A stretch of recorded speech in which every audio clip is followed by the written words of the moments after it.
Before we begin, make sure to smash that like button, subscribe to our channel, and click the notification bell for more amazing videos. Doctors tell girl it's in her head. Then parents see results. Hayley clutched her side again. What was that, the 100th time today, she thought?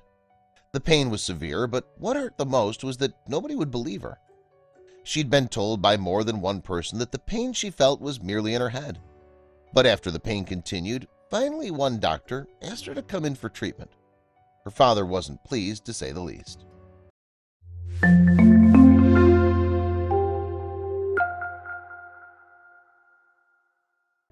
Hayley loved swimming ever since she started at the young age of 18 months old.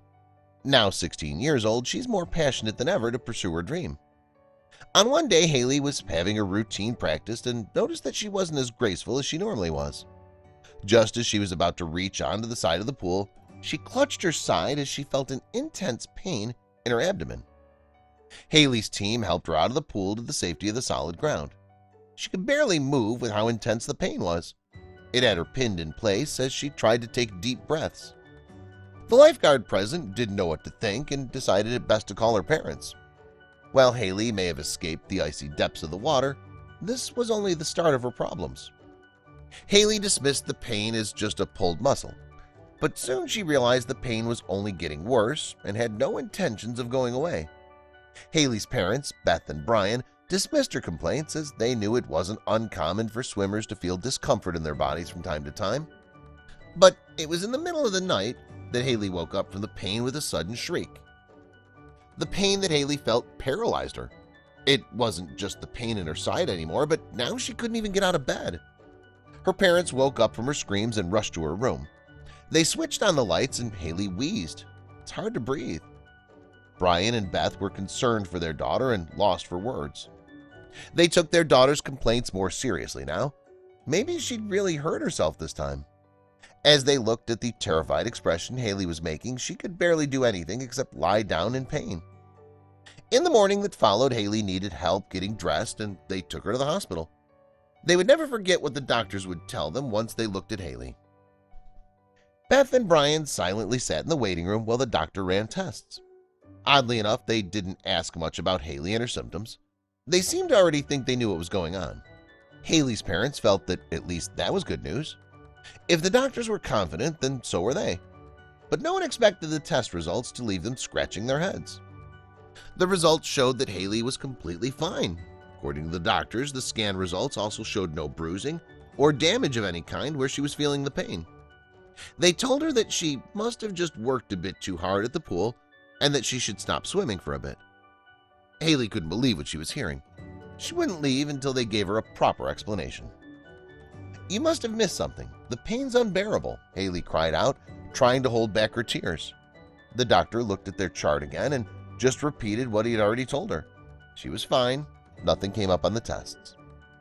At that very end, they finally told her something that would leave her speechless. How could they insinuate that?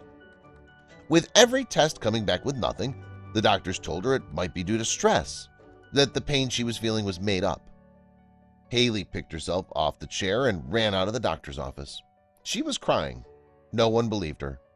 Would she just have to endure this pain forever and forget about her dreams of becoming an Olympic swimmer?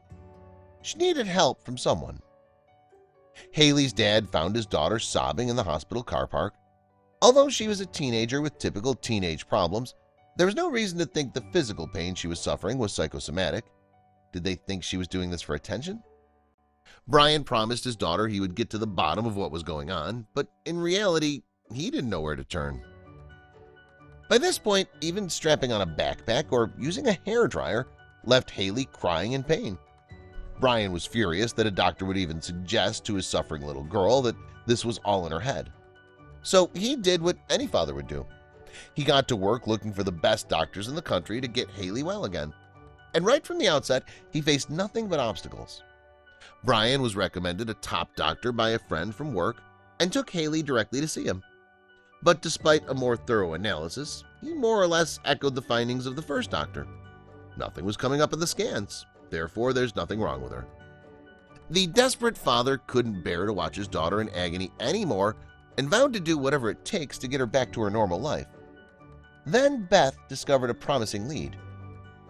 Hayley's mom, Beth, had been desperately scrolling through medical websites looking for some kind of explanation, but nothing useful was coming up.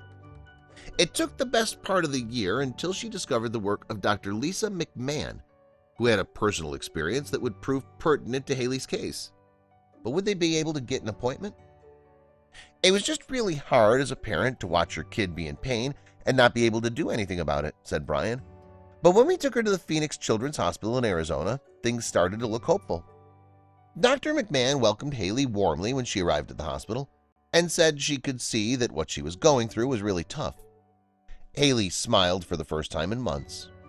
Finally, somebody understood. But could she help her? Dr. McMahon put her hand on Hayley's shoulder and told her everything was going to be all right. The budding Olympian swallowed hard as she watched Dr. McMahon go through all the same tests as the previous doctors. But when they sat down to look at the results, Dr. McMahon was more confident than the others as she explained her diagnosis. She was sure she had found what every previous doctor had missed. Dr. McMahon explained that Hayley was suffering from a rare condition known as slipping rib, meaning the cartilage surrounding her lower rib cage wasn't staying fixed where it should be and was causing the pain. The doctor was able to quickly diagnose Hayley's condition and recommended the correct treatment. But the reason why she was able to detect it so fast is quite a coincidence. Dr. McMahon had suffered from the condition herself when she was Hayley's age. The symptoms Hayley described led her to investigate something that any other doctor would have overlooked. The rare condition is caused by cartilage from the lower ribs slipping, which causes the sufferer pain in their chest or upper abdomen. It usually occurs in middle-aged people. But diagnosis was one thing, successful treatment would be another altogether, and Hayley's dad was dreading it. As she prepared for her first session of physical therapy, he knew she had a long and painful journey ahead of her. Was it going to hurt even more? Would it eventually take her pain away? Will she ever be able to swim again? Fortunately for the youngster, the treatment went a long way to rectifying the problem, and she can now live without every moment causing her to wince in pain. She was even given a designer swimsuit from her idol, Missy Franklin, who was touched by her story of recovery. "I am most definitely feeling better," said Hayley. "It's nice to be able to live again without having to worry about your ribs popping." Can you imagine living a whole year in pain without knowing what was causing it? Please share this with your friends and family.